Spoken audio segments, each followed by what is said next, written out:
Shabbat Shalom, sean todos bienvenidos a una nueva entrega de la Parashá semanal. Los saludamos aquí desde la Congregación Genecherú en Santa Cruz, Bolivia, y deseamos que hayan tenido una hermosa semana. Pero ahora pasamos a estudiar la Parashá de Shavua que nos toca, y es la Parashá Bo.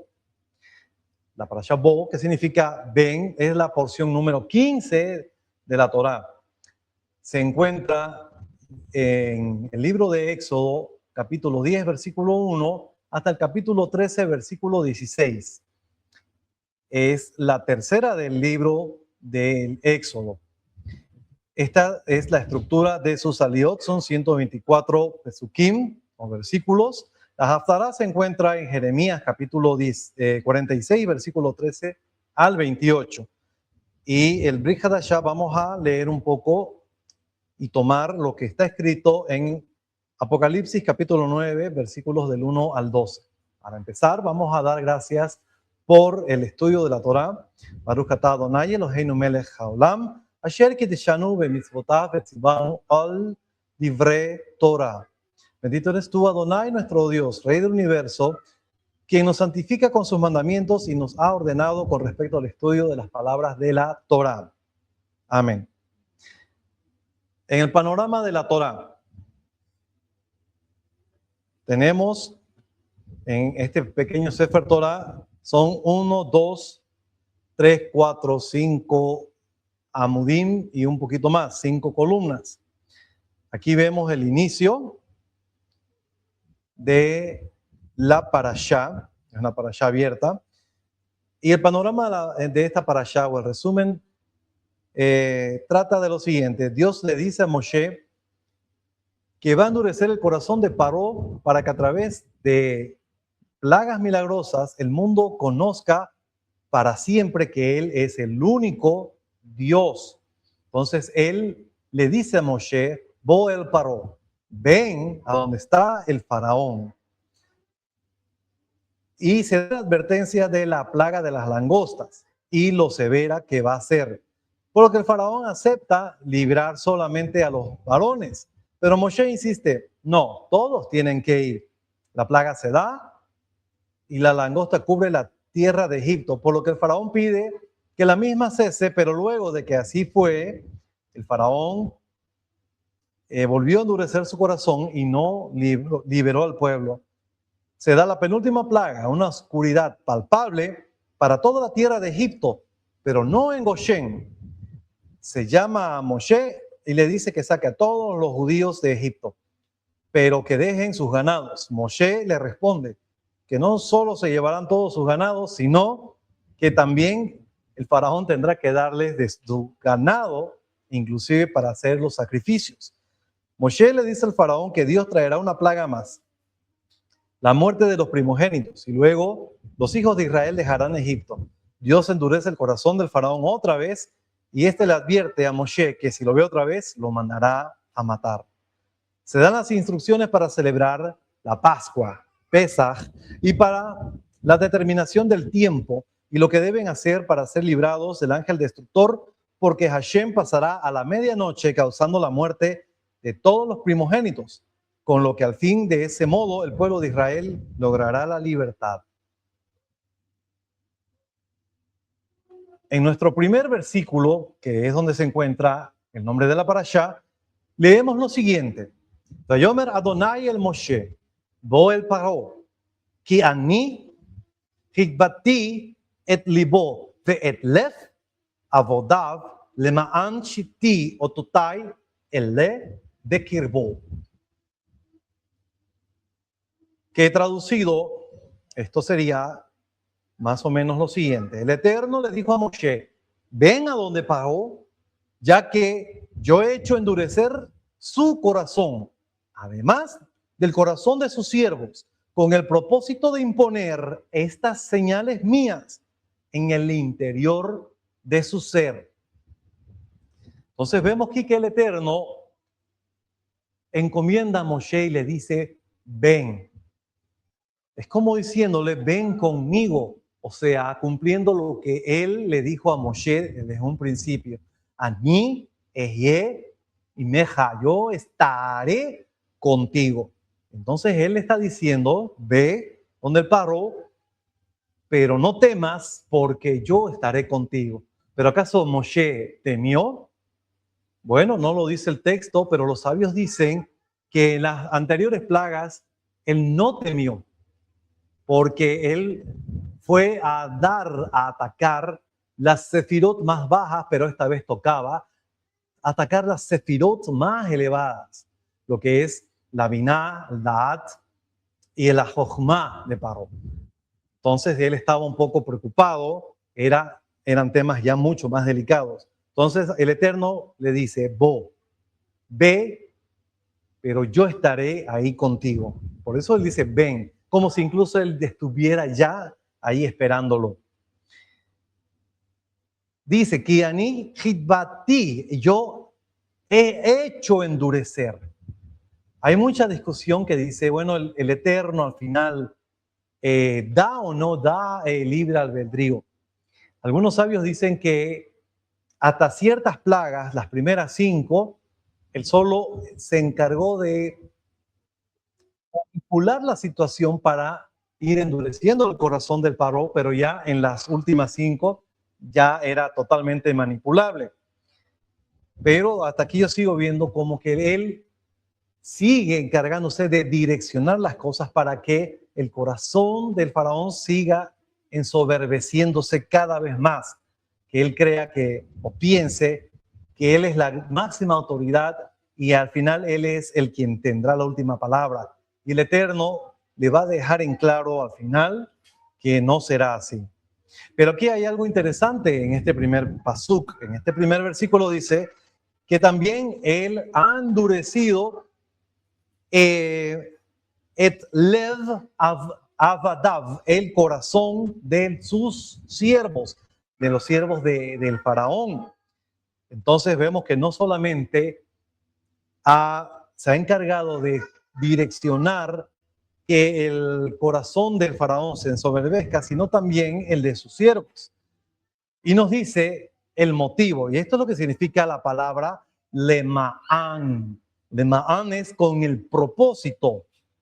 ¿Cuál es su propósito? Shiti, poner, de imponer, de establecer, ¿qué cosa? Ototai, mis signos, mis señales, mis prodigios. Estos que estoy haciendo, Bekirbo. Muchos dicen, en muchas traducciones he visto que dicen para mostrarles a ellos. No, Bekirbo es en el interior de él. No de todos, sino del faraón, que él quede convencido. ¿Y por qué razón él está también haciendo mover el corazón de los siervos del faraón? Para también decirle al faraón, bueno, ya deja ir a este pueblo. Estás destruyendo, o Egipto se está destruyendo. No le iban a decir a él, tú estás destruyendo, pero era fácil notar que la causa de las grandes ruinas de Egipto estaban sucediendo por culpa de Faraón. Lo interesante de esta parashá es que ya empieza a ver o a enumerarse los preceptos de los 613. Sin embargo, 3 preceptos ya se dieron, los 3 primeros preceptos de la Torá. Y el primer precepto, que es el de fructificar y multiplicarse, que lo vemos en la Parashat Bereshit. Tenemos el segundo precepto, que es el del Brit Milá, la circuncisión, que se lee en la Parashá Lech Lecha y se recordará en la Parashá Tazria. Y también tenemos la prohibición de comer el nervio ciático, el Git Hanasé, que no es una prescripción dada tanto por el Eterno, sino que la tomaron o la entendieron así los descendientes de Jacob. No pueden comer el nervio ciático y por eso muchos desechan la parte baja de los animales, las piernas. De las dos, en las dos está el nervio ciático. Y eso está en la Parashat Vaishlach. Entonces ya se dieron 3 y en esta Parashot se van a dar 20 preceptos. Aquí pueden ver enumerados en orden los 20 preceptos de la Torá. Se empieza mencionando la consagración del novilunio en 12:2, donde el Eterno le dice, este mes va a ser para ustedes el primero. ¿Qué significa? Significa que no era el primer mes. El Eterno no está diciendo, ustedes se han olvidado, ahora vamos a ajustar. No, Él les está imponiendo, diciendo, para ustedes, este será el Rosh Hodesh, en la cabeza del mes, y será el mes principal, el mes del Aviv, que ahora se conoce como el mes de Nisan, que es el mes que viene a continuación de este mes en el que estamos, a continuación del mes que viene. Estamos en Shevat, luego viene Adar, que es el mes de Purim, y luego viene el mes de Nisan. También se habla acerca del precepto de degollar la ofrenda de Pesaj, que es el 14 de Nisan, entre las 2 tardes. Tenemos muchos preceptos, no los vamos a mencionar todos, pero vamos a mencionar aquí un precepto interesante. Se da en el número 22 el precepto de redimir la cría primeriza del asno. Está en Éxodo 13:13. Ya antes había enseñado con respecto de esto, pero estas últimas semanas aprendí algo nuevo. Aprendí algo interesante de por qué al asno se lo redime y no al resto de los animales. Bueno, yo en primera instancia deduje que, si no estaba el camello entonces fue que no era parte de los animales de los hebreos. Si no habían caballos, lo mismo. Y tal vez era lo más lógico porque como no tenían posesiones y estos animales, adquirirlos era muy caro, tal vez era la razón por la que no se mencionaban los otros animales, pero sí un asno que era un poco más barato conseguirlo. Bueno, nunca me he comprado un asno, pero imagino que en comparación a un caballo o a un camello debe ser mucho más barato. Sin embargo, hay algo más, hay un trasfondo muy interesante dentro de todo esto. Y es lo siguiente. Antes de entrar a explicarlo, pasemos a la siguiente diapositiva, que es la penúltima. No he hecho muchas, pero no quiero extenderme también en la explicación. Veamos algo interesante de la gematría. El valor numérico de la parashá Bo, de la palabra Bo, es 3. Aleph vale 1 y Bet vale 2. 1 más 2, 3. Esta palabra y su inversa, ¿cuál es la inversa? Av, padre. Son las que tienen la gematría más pequeña de todas. No existe ni una palabra que tenga gematría 2. Tendría que ser Aleph, Aleph. No existe ni una palabra hebrea que tenga una sola letra hebrea. Mínimo tienen que ser 2 letras hebreas. Entonces, el valor de gematría más pequeño la tienen la Aleph y la Bet. En este caso es Bo. Qué interesante que miren, corresponde a las 3 últimas plagas. ¿Cuáles son estas plagas? Langostas, oscuridad y la muerte de los primogénitos. También se indica que hasta el momento se vieron las 3 primeras mitzvot de los 613 mandamientos. Ya se vieron 3, pero aquí se van a empezar a ver las demás. Y aquí hay algo muy interesante. La letra Bet, que significa 2, ¿qué significa la palabra Bet? Casa. Y la salvación, ¿dónde se dio? O la protección, se dio en las casas. En las casas de los Bené Israel, ellos estaban resguardados. ¿No es cierto? Ahora me dirán, pero en la última también. Hay un detalle en la última plaga, en la Aleph. Aleph, que representa 1, también representa al uno. ¿Quién es el uno? Hashem. Hashem es el uno. Aquí la protección no la dio la casa, la dio Hashem. ¿Quién pasó esa noche del Pesaj?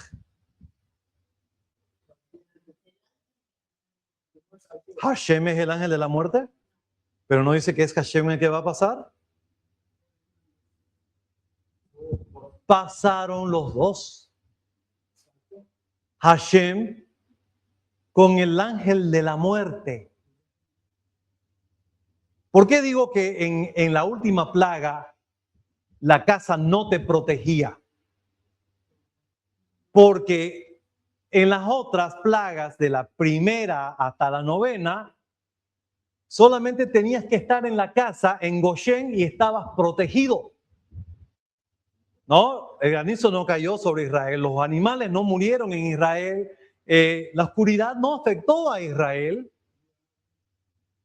El agua que se convirtió en sangre no le afectó a Israel. Yo me preguntaba, ¿y qué bebieron los egipcios durante 7 días? Le compraban a Israel a precios exorbitantes. Y así empezamos a despojar. ¿Ya? Es aprovecharse de la oportunidad. El Eterno te la da, puedes aprovecharla. Ahora me dirás, ¿dónde está tu amor? Bueno, ya depende de ti.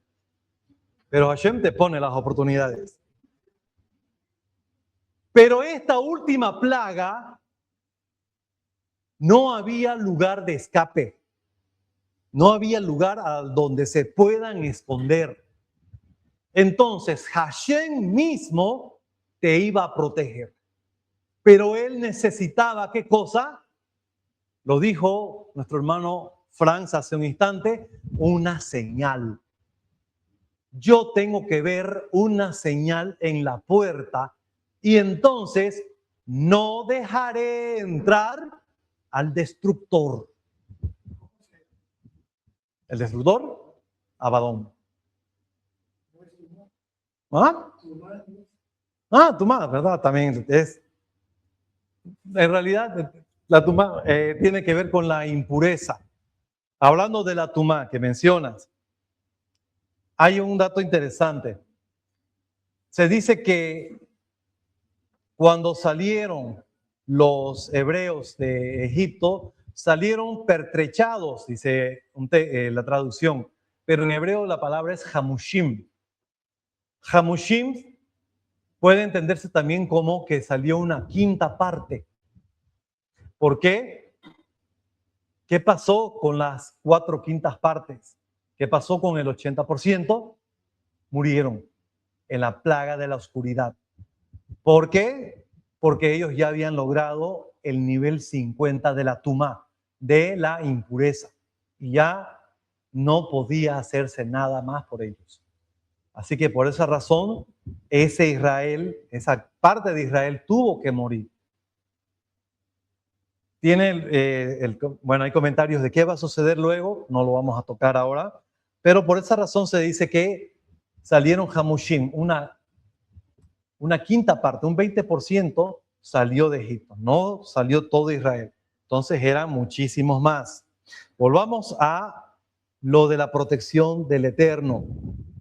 Entonces el Eterno solamente necesitaba ver la señal de la sangre en las puertas para pasar de largo, para ver, aquí no lo dejaré entrar al destructor. Entonces nadie se salvó, ni siquiera los animales. Pero ¿murieron los animales en la casa de los hebreos? No, no murieron. Pero como el Eterno ejerció energía para no dejar entrar, eso tenía que también devolverse. No solamente ver la sangre y ya estábamos todos librados. El Eterno deja en claro, todo primogénito quedó para mí. ¿Por qué? Porque yo me interpuse entre el destructor y ellos, incluidos los primogénitos de los animales. todo aquel que abre matriz es mío, dice Hashem. Y estos primogénitos eran quienes iban a encargarse del servicio en el Mishkan, del servicio sacerdotal. Pero luego vamos a ver que lo van a perder. Y va a quedar solamente la tribu de Aarón, que va a ser un tipo cambalache, una permuta, pero que también hay que hacer una redención con un saldo, que lo vamos a ver luego. ¿Y qué pasa con los animales? De ahí en adelante, porque es algo que va a repercutir por las generaciones, no solamente para esa generación, también los primogénitos de los animales, todos son de él. ¿Qué significa?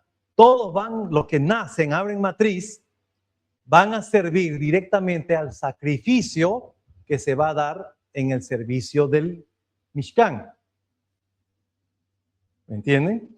A los varones habían que redimirlos, había que comprarlos, porque si no, tenían que morir. Porque el ángel, el destructor, luego iba a reclamar, oye, ¿y estos? Ya no la veo la sangre. Bueno, ya están redimidos, de una u otra forma hay que redimirlos y el Eterno luego va a dar las instancias de cómo hacer esa redención. Eso se conoce como el Pidyon Haben, que es la redención del hijo, del primogénito, que vemos que es algo que hace Joseph y María cuando presentan a Yeshua en el templo, luego del tiempo de la purificación de ellos.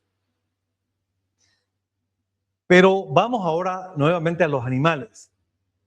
Llegamos al burrito. En el caso del burro, el burro no es un animal kosher, porque él rumia, pero él tiene una sola pezuñita. Es un perisodáctilo, no un artiodáctilo. Entonces, no es un animal puro. Dice el Eterno, al burro, al asno, lo vas a redimir con un cordero, si lo quieres. Pero si no lo redimes, tienes que morir, lo tienes que decapitar. Algunas traducciones dicen lo tiene que desnucar.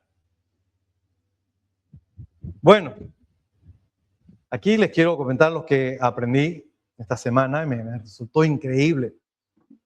Los tres animales sobresalientes del Éxodo, de todos estos animales que hemos visto hasta ahora. Los tres animales con grandes méritos. El primero es la cefardea. ¿Qué es cefardea? Really? La rana. ¿Qué rana tiene mérito? Dice que Sadrach, no hay que referirnos a ellos con esos nombres. Que Hananías, Misael, ¿y cómo se llamaba el tercer amigo de los tres amigos de Daniel? Los agarré en curva, Azarías. Saltaron al horno de fuego, inspirados, ¿saben en quién? Yo pensé en Abraham, inspirados en las ranas de Egipto. Porque dice que se reunieron las ranitas y dijeron, ¿quién se anima a saltar a los hornos del faraón? Todas se miraron y ustedes están locas, ¿cómo nos vamos a cocinar?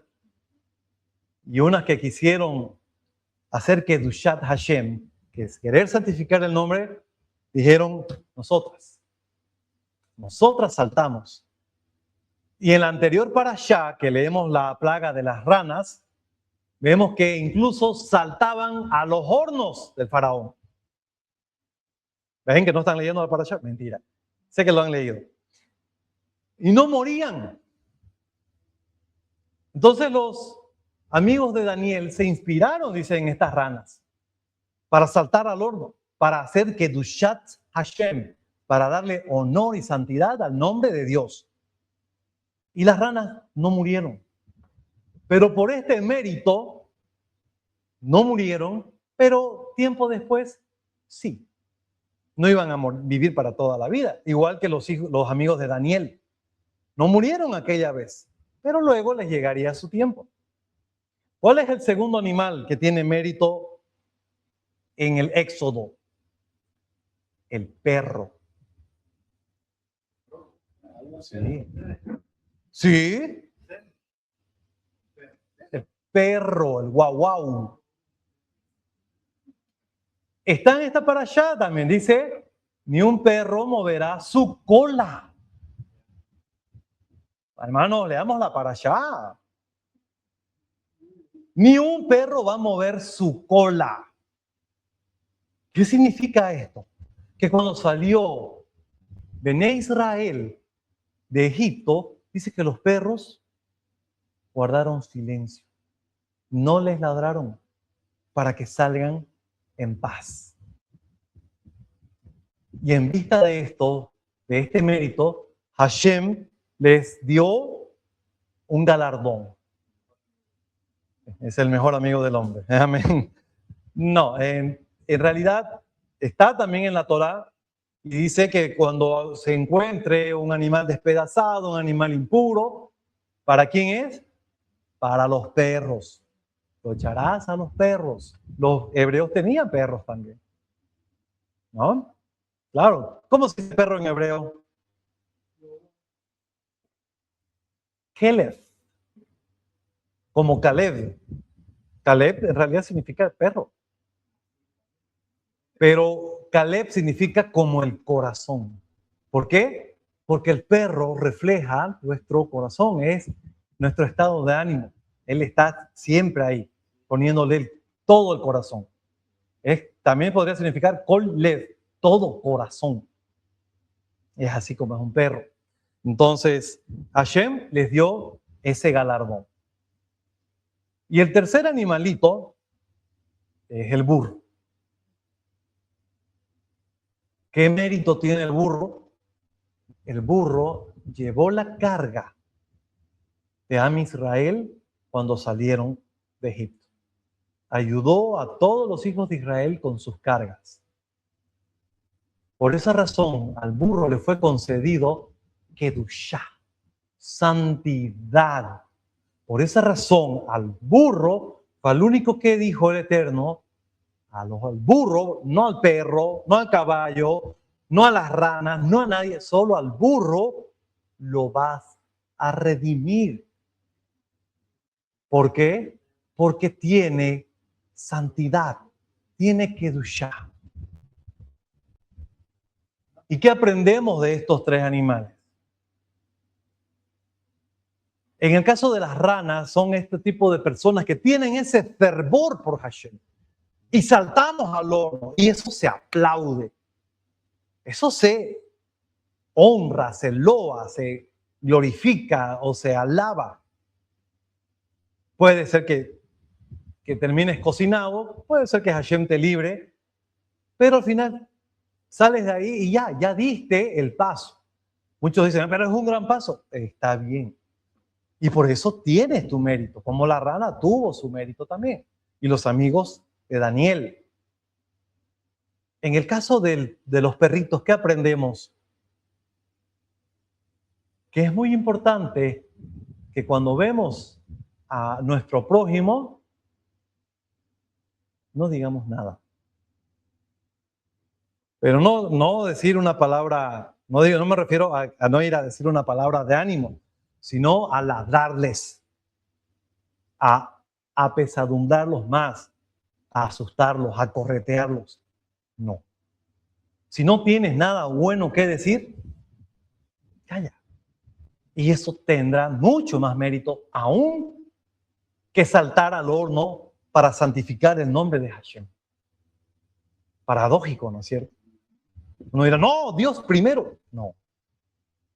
Al Eterno más le importa tu actitud con tu vecino que puedes ver y no con el que no puedes ver.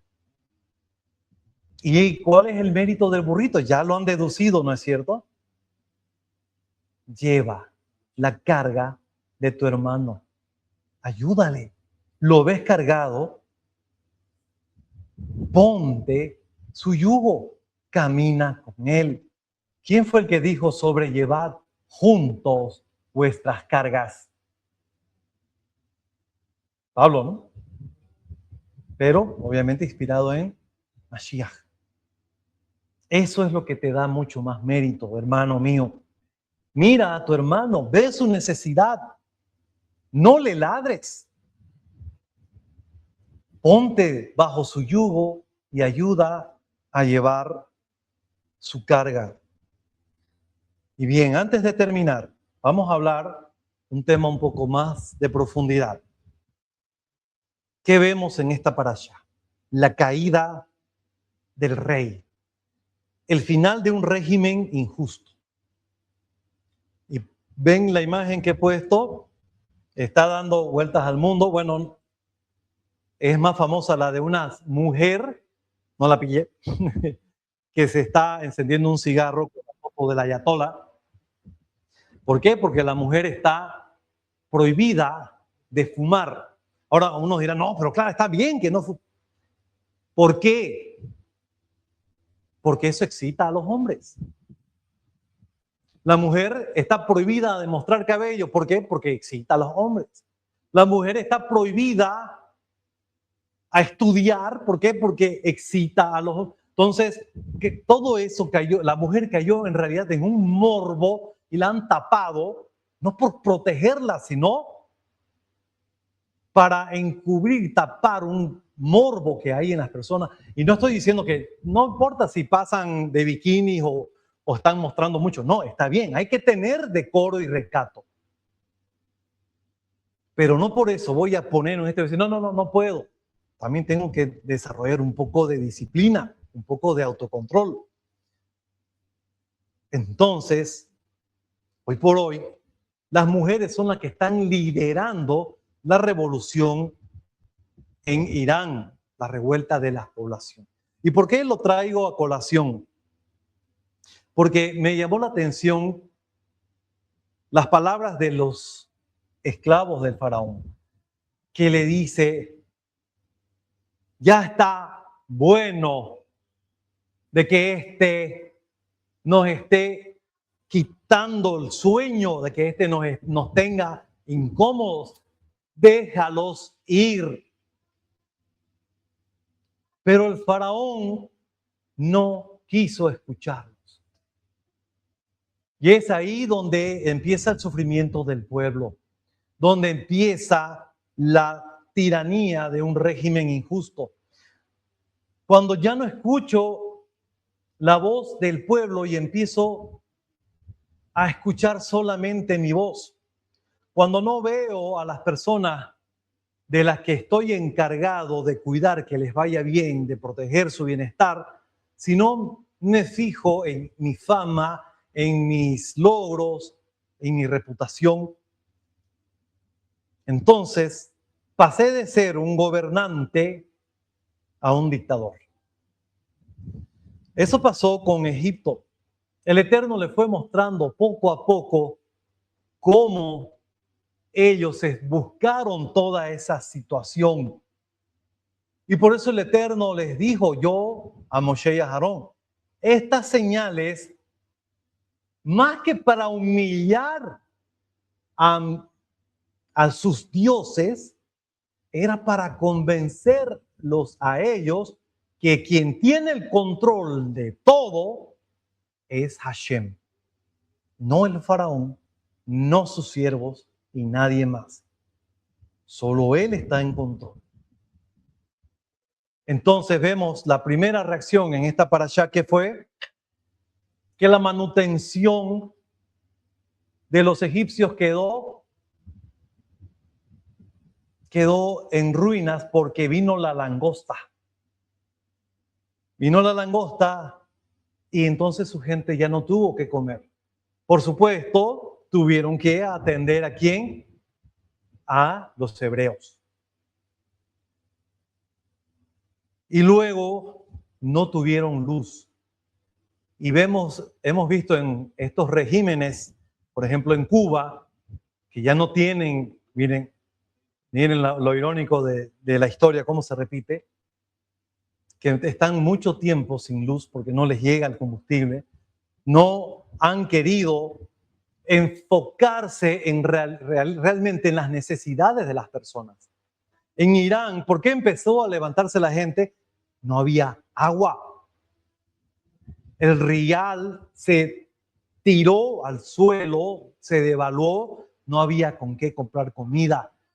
Pero a Irán solo le interesaba armarse y financiar un montón de regímenes que tenían su misma ideología. Y lo mismo pasaba con Cuba y con todos estos regímenes que son injustos. Al final, el mismo Eterno se encarga de dejar que pasen las cosas, de sumirlos a ellos en una oscuridad que se va haciendo cada vez más densa, más fuerte, más tangible, que termina siendo hasta palpable. ¿Cuánto tiempo duró la plaga de la oscuridad? ¿Sabe alguien? Pero la Torá dice 3. Lo que la Torá te dice que los 3 días son de oscuridad total. Y es que el primer día no hubo oscuridad. Todas las plagas tenían una vigencia de 7 días. La primera duró 7 días clavados, la plaga de la sangre. Todas las otras también regían durante 7 días. Y la plaga de la oscuridad, el primer día, normal. El segundo día ya se sintió más oscuro. El tercer día ya estuvo un poquito más oscuro. El tercer día ya se puso oscuro, pero donde de verdad se puso fuerte la oscuridad, ya fue al tercer día. Por 3 días no se podían ni siquiera mover. ¿Por qué? Porque la oscuridad empezó a tener peso. Eso es físicamente imposible. Eran tan densas que no se podían mover. El que quedó parado, y el que quedó echado no se pudo levantar.